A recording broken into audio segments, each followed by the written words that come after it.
পুরীর দ্বিতীয় দিনের সকালটা আমাদের শুরু হলো গরম গরম মিহিদানা দিয়ে। গরম গরম মিহিদানার স্বাদ উপভোগ করে আমরা চারজনেই বেরিয়ে পড়লাম সমুদ্র সৈকত উপভোগ করব বলে।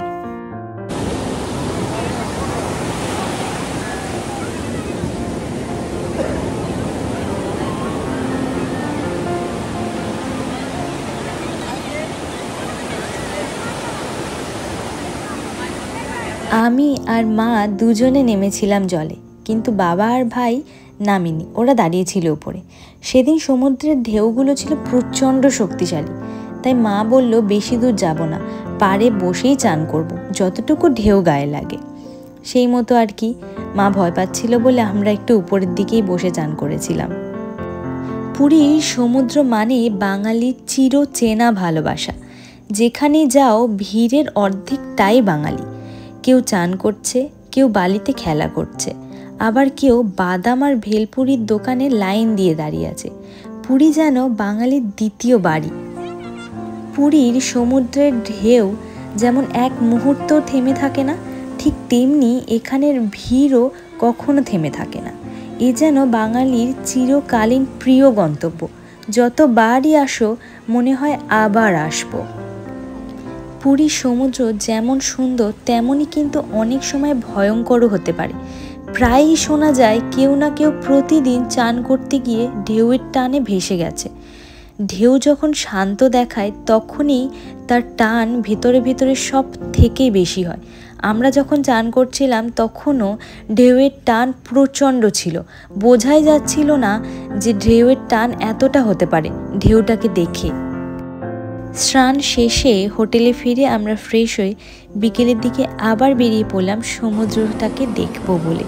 বিকেলের সমুদ্র একটু বেশি শান্ত ছিল, দুপুরের মতো অত অশান্ত ছিল না।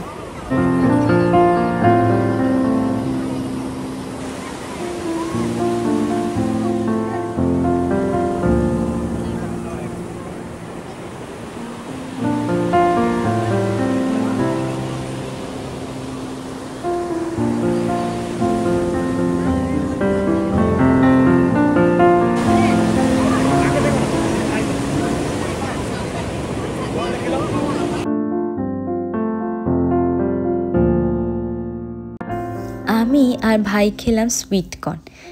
এরপর এলো সেই মুহূর্ত যেটা কেনার জন্য পুরীর প্রত্যেকটা মিষ্টির দোকানে লাইন পড়ে যায়। সেটা হলো প্যারা, ঘিয়ে ভাজা খাজা।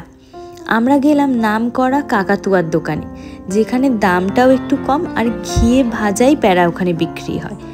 আরও একটা মজার জিনিস কি জানো, এখানে সাদা কাকাতুয়া আছে দোকানের সামনে।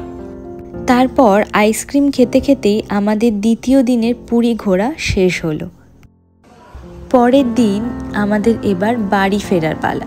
আমরা পুরী স্টেশনে এসে দেখলাম আমাদের ট্রেন আমাদের জন্য প্ল্যাটফর্মে অপেক্ষা করছে। আমরা ফিরেছি ধাউলি সুপারফাস্ট এক্সপ্রেসে। এই ট্রেনটা পুরী থেকে সকাল 10:25 ছাড়ে আর সন্ধেবেলা 7:30 হাওড়া ঢোকায়। এই পুজোর কটা দিনই শুনলাম হাওড়া দিচ্ছে, তা না হলে এটা সাঁতরাগাছি বা তোমার শালিমার স্টেশনে দেয়। ট্রেন একদম তার সঠিক সময়ে ছাড়লো আর আমরাও এগোতে লাগলাম আমাদের বাড়ির উদ্দেশ্যে। আমাদের এইভাবেই এই সুন্দর পুরীর ভ্রমণ শেষ হলো। অনেক স্মৃতি, অনেক হাসি, অনেক ঢেউকে সঙ্গে নিয়ে একটা নতুন আনন্দের মুহূর্ত নিয়ে আমরা বাড়ি ফিরছি। সমুদ্রে ঢেউ থেমে যায় কিন্তু স্মৃতি থামে না। তোমরা তো এখন আমার ভ্রমণের সঙ্গী, তাই এই চ্যানেলটির পাশে থেকো, সাবস্ক্রাইব করো, লাইক করো, শেয়ার করো।